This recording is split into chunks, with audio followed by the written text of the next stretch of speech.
back to the DeCesare Group Podcast. I'm your host, Jim DeCesare. This is episode number 60, and it's a very special episode. You know, for over a year, the DeCesare Group Podcast has covered business and economic news right here in South Central Kentucky.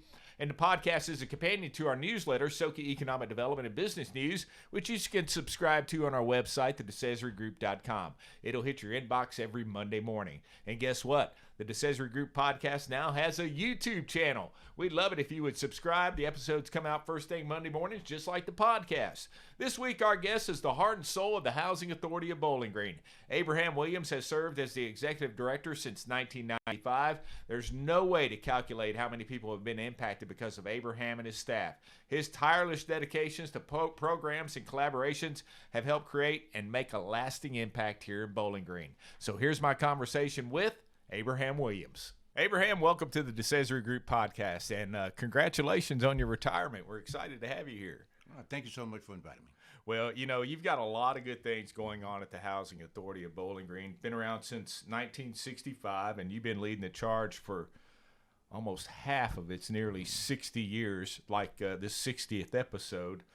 Talk about that a little bit. Talk about your time at the Housing Authority. It was a strange situation. I was in Alabama. Had no idea ever leaving Alabama. Phoenix City, Alabama, right on the line of Columbus, Georgia, Fort Benning, Georgia. I'm from that area, and I worked there for several years.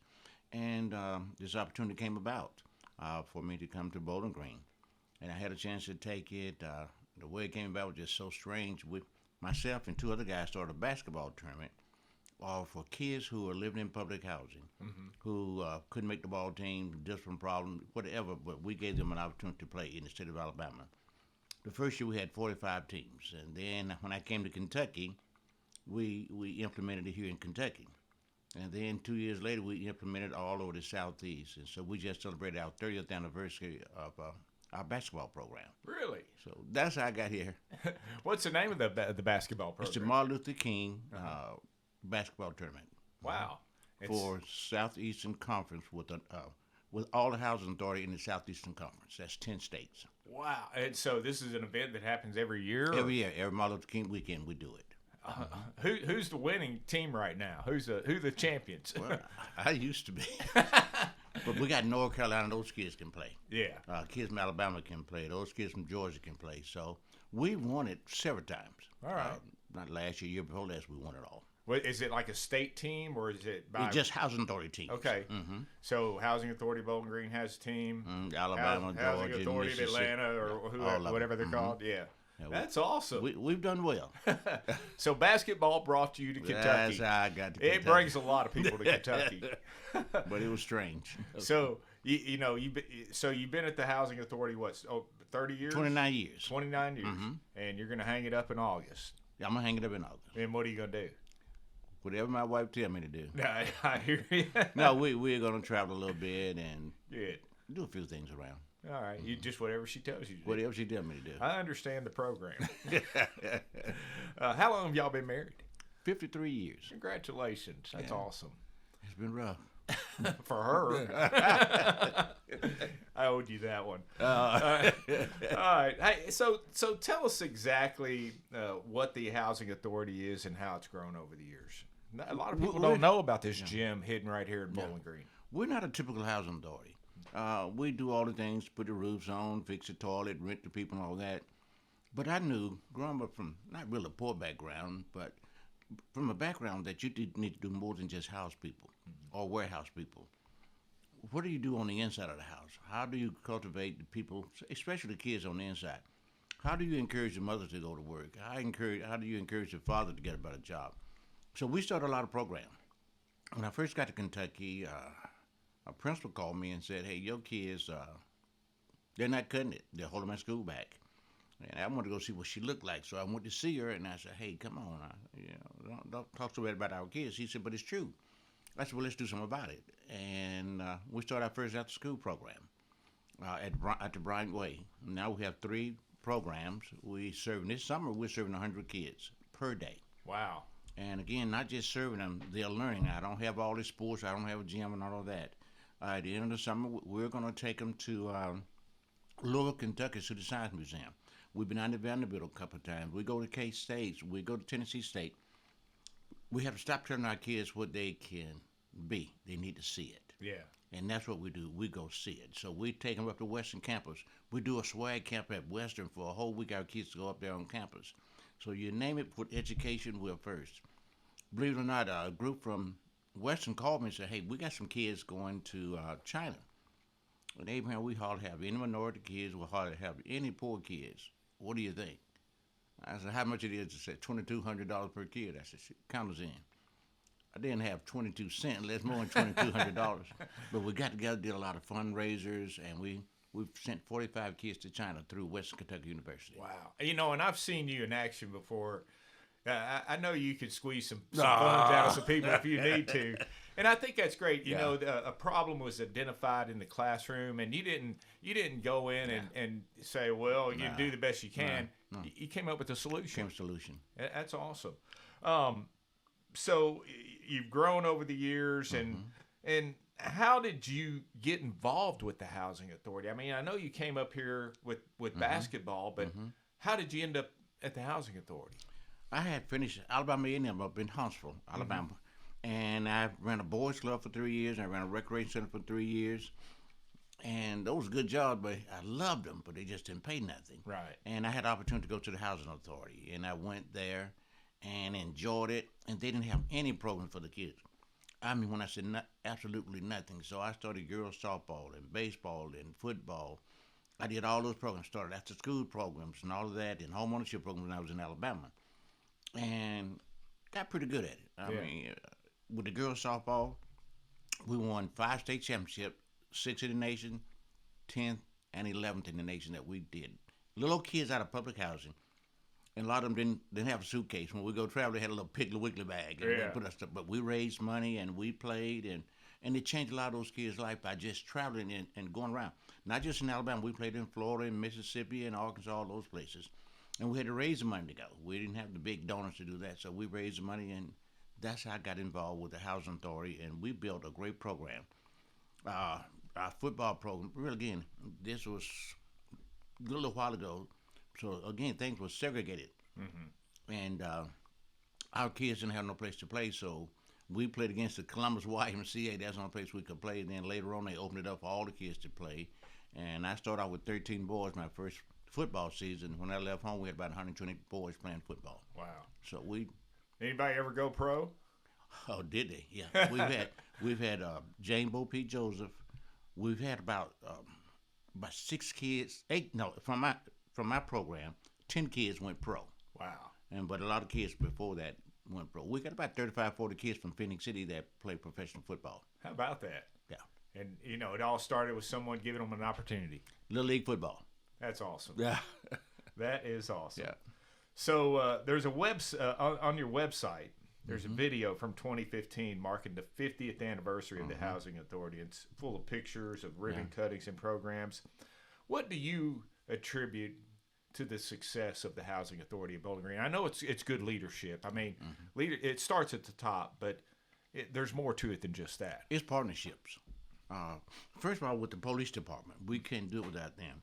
Through the police department, we have a program called RAD, Residents Against Drug, and we started that program when I first got here. But the problem was that these knuckleheads was coming from the outside and making our place look bad. So we got an officer who worked directly for the Housing Authority, 40 hours a week, and they assist us with our crime. And a lot of times, the police ain't got to be around. If you see the car, people going to move on. Yeah. And so that's the biggest thing that helped us so much. School system, city and county, I don't care what I needed. I would go to the superintendent. Sometimes it's going to be a fight, but most of the time, both superintendents would come in and they would just help us. Yeah. We started a program called Megan Mobile Grocery Store. So I didn't have no vehicle, so I went to the county school system, and I said, hey, man, I need a bus. He started laughing. He said, you crazy. I said, I'm serious. He gave me a bus. We fixed it up, and through Broadway Church, they helped us sponsor that program. Yeah. Yeah, 4 years ago, and it's going tremendously. So wherever there's a need, we try to fill the need. Imagine an 80-year-old woman walking down the street or get on the bus trying to go to Walmart. How much can she carry? If she got milk or ice cream by the time she get home, it's melted. So this bus go around from neighborhood to neighborhood and take all the staple items for them. That's awesome. But it was the pastor, Adam Trout, invited me over there one night just to speak. And he said, "What do you need, man? Don't never ask me that." Yeah. I started talking trash, and I told him, our housing authority is in the food desert, and our people cannot get to grocery stores. And that's how I involved with the Maple grocery store. That's fantastic. So having those partnerships not only with public entities, but private entities and churches. Oh, Hillview and State Street Baptist, and I go on and on by the different churches. Yeah. Calvary Baptist right now, we just converted a building, and they have a food pantry twice a week right by the housing authority. I mean, so it's just partnerships. Yeah. You know, one of the things I noticed, you talking about having the police, work with you and help police the area. I've been all over the country, and I've seen the housing authorities in different areas. I could say this, in that area, clean, vibrant, always looks good. Yeah. You don't see cars on blocks or things like that. And again, I think it just comes from it's really about a culture that you've created. And it leads me to a question. One of the biggest challenges we have in our community are the different cultures that we have. How do you deal with that? Well, everybody had a basic need. Yeah. Everybody needs shelter. Everybody needs a job. I mean, it's just basic, and I treat them no different than I treat anybody else. We've got 1,600 residents that live with us, and we got them from Cambodian, we've got Vietnamese, Bajan, all parts of Africa. And we've learned our kids get together first, and then the parents start sharing. A lot of people still don't speak English, but we know how to communicate with them. But like this summer, well, for the last 10 summers, we have 51 acres of land next to the housing authority. And it was just sitting there. I said, shoot, why can't we do a garden? So we put about a 10-acre garden out there, and now all of the Africans, they've got their plots, and you see them out there every day doing this, and then you got the Cambodians come out there with them. Find out what people need. Housing. We've renovated and sold 140 houses, all different nationalities. Bajan, the Cambodian, the Vietnamese. They bought houses with us. It's again, Jim, it's partner. Yeah. What can I do to help my neighbor? We started a welfare to work program back in 1996. What happened, they came in and said, hey, everybody got to work. You got to get off welfare in 5 years. So what do you do after 5 years? So we created this program called the Reach Higher program. And with the Reach Higher program, we bring them in. We find them a job with nonprofits and profit places. We show them how to work. At the end of the week, that person evaluate them and get us evaluation back to us. Now we've created a lot of people who came from welfare to work now buying homes from us. Yeah, that's awesome. Yeah. Yeah, and I can only imagine what it's like for someone to say from Burmese or Cambodia and having the American dream fulfilled where they're homeowners. But the biggest thing is, if you see somebody who from the same place or look like you or communicate together, it's a lot better. So what I've done, I've hired those people who live with us. I have a program called Reach, and they can sit on my program for a year. And they could be secretary, they can work in our cabinet shop, they can work in our print shop, they can work any place within the housing authority. And after a year, we will find you a job or we will hire you. Out of a core staff of 44, 16 of those people are full-time employees. Wow. They are managers, they work in our finance office, they work in our cabinet shop. And then when you see those folks working at the housing authority, the other people feel comfortable. Yeah. There's somebody from my country who's working for the housing authority. Yeah.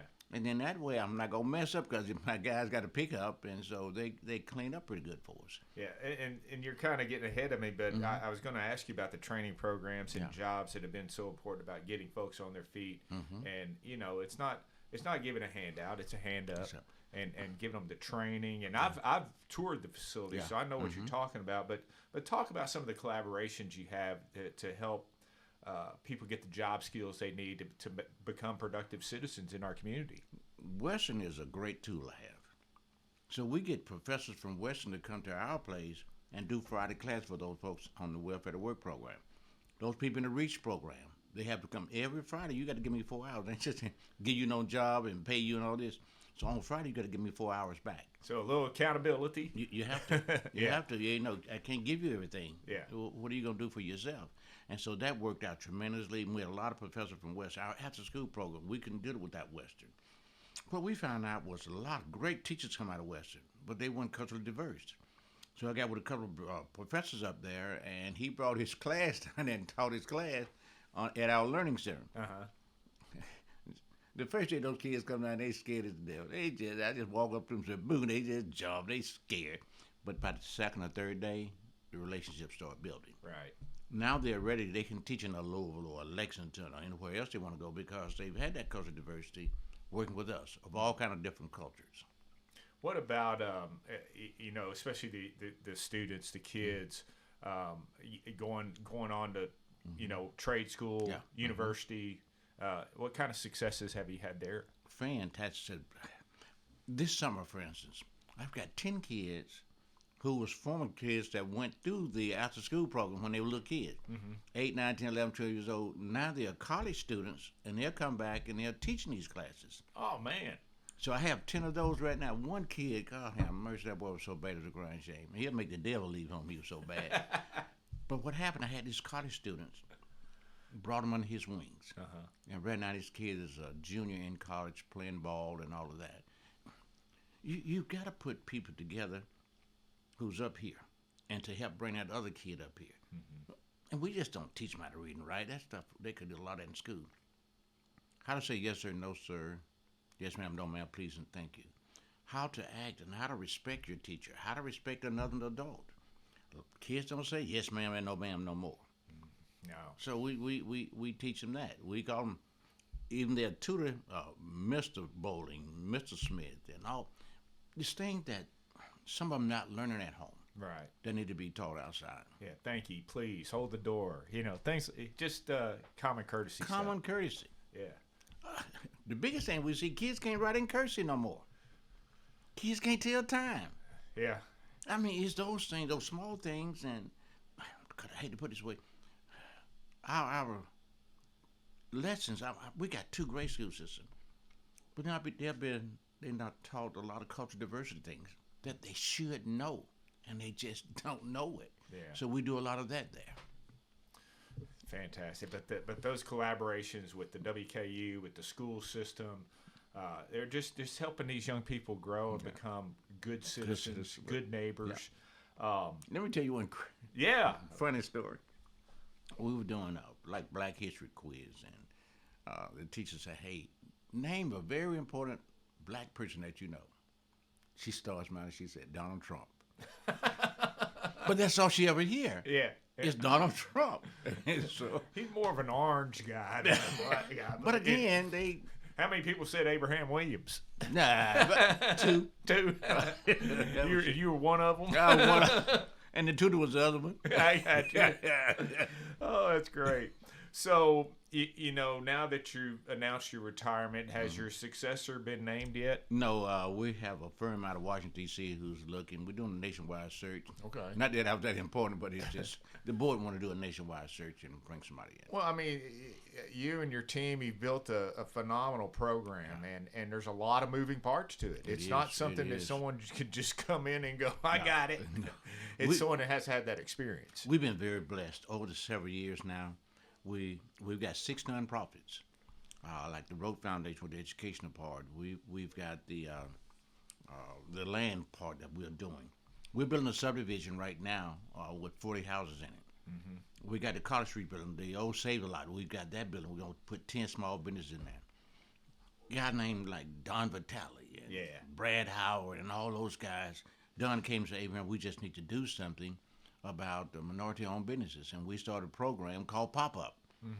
And we got Alex, we got a whole lot of those guys in the city that give back, and we started 22 businesses already. Wow. And now we finna go in a building with 10 businesses, a restaurant, beauty shop, nail salon, upholstery shop. I mean, you name it, we're gonna put 10 businesses in there. But they come to Dr. Dawn Bolton, and she teach them how to set up businesses, the 501c3s and all those kind of things. So we just don't shove them in there. We make sure you learn before you go in there. This is how to do an LLC. This is how to do a 501c3. We ready to go to the bank. Some accounting skills. You have Dr. Harold Little help with the accounting skills. Most of our folks are afraid to go to the bank. Yeah. Man, they just be intimidated when they go to the bank. But they never have been there before, unless they buying a car. Yeah. But so now we teach them how to go to the bank and ask for money. We teach them how to become a homeowner and make them comfortable. We have a homeownership program.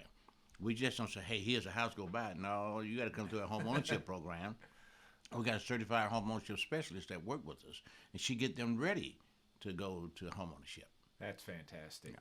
So, what's in store? What's the future for the Housing Authority of Bowling Green after you leave? I mean, I'm sure you've got some things in the works that are in planning, but what are your expectations for the future? Man, the last 5 years have been the best 5 years in housing for me. We work with the city and the county. The city has given us money, and so we just got finished building 9 apartments. We're finna build 9 more apartments, 2 bedrooms, fantastic unit for $800 a month for low and moderate income folks.